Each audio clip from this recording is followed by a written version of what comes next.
జై శ్రీరామ్. మనం ఇప్పుడు చూడబోయే భజన ఇందిరా గృహకల్ప కాలనీ, చర్లపల్లి, హైదరాబాద్ వారిచే చేయబడింది.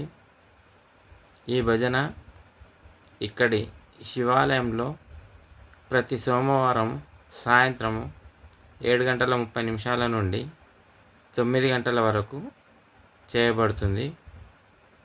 ఈ భజన కార్యక్రమంలో కాలనీలోని స్త్రీలు, పురుషులు, పిల్లలు, పెద్దలు అందరూ కూడా ఎంతో భక్తి ప్రపత్తులతోటి ఈ భజన చేయడం జరుగుతుంది. ఈ భజన మీరు తిలకించి ఆనందించగలరని ఈ వీడియో మీకు